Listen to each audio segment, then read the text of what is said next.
Alright, so this is going to be the Kamino tutorial for any percent. So, based on how you ended Bounty Hunter Pursuit, if you ended with one player, there's some strats that you can do for that, and then if you ended with both players connected, for the Zam quick kill, there's some faster strats with that we'll also go over. But the first one we're going to be going over is the one player strat. So right when you gain control, just head to the left with Obi-Wan. And then you'll force this, try to get a slash off during that cutscene, and kind of walk on the right side of the bridge, and then you can just jump over here to take the inside line. Just walk across the bridge and hit this transition.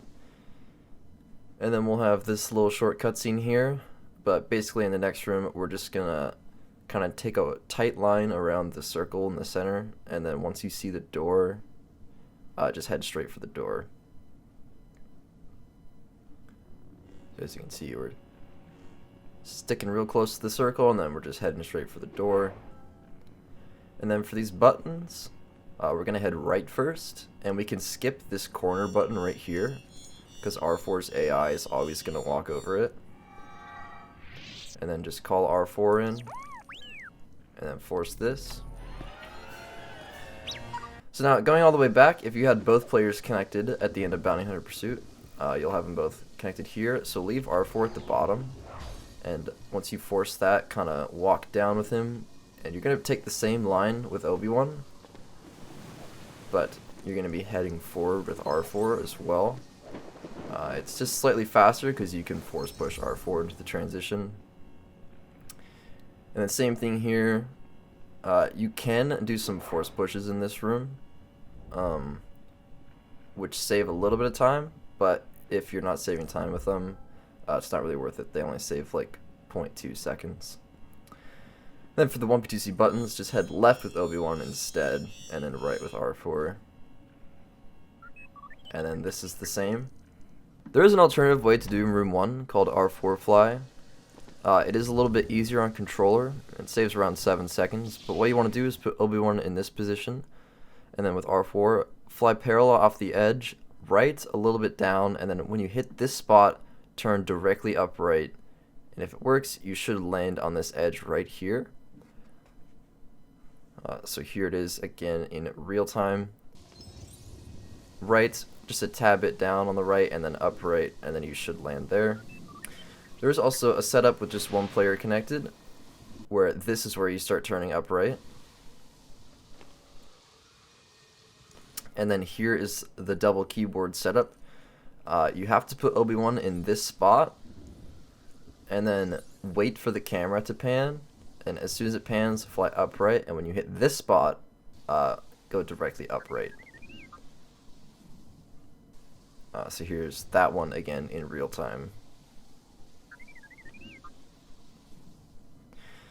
Anyways, once you get here, go straight with both players. I like to do a mini force push after the first light, and then after this last light, I like to do a bigger force push. Use the panel, and then drop R4 out. The next we're on to the drops and warp. Basically, we're just going to walk towards the end of this hallway, and then hold upright into the corner.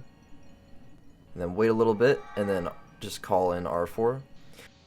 If you do it too soon, he'll call in like this, and he won't go through the wall, but you can just drop him out and wait a little bit and do it again. And he'll call in there. And then once you get into this room, just drop R4 out again.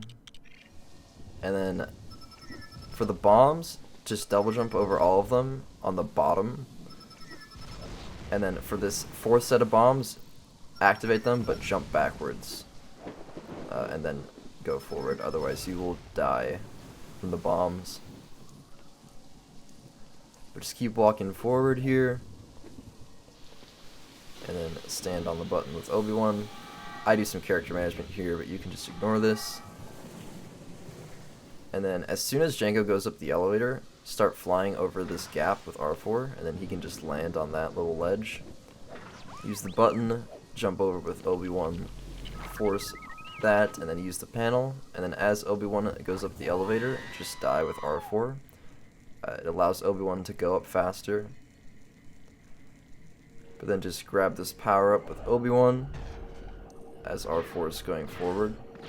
And to avoid deactivating R4 here, I like to stop moving with both players and then force that. And then just drop R4 out.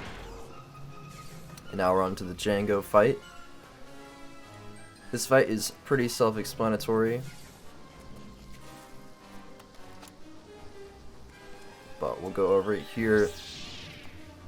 Basically, for the first set of slashes, what you're going to want to do is try and keep Jango as close to the center as possible. So as you can see here, on my first slash, he kind of goes to the right. So I'm going to go to the right and slash him back. Then slash him towards the center. Because then he'll start shooting at you faster. But he'll shoot you in 3 sets, so just deflect all his shots back at him. And then go to the left, and then just spam force. Whenever he uses the rockets, they should just blow up immediately.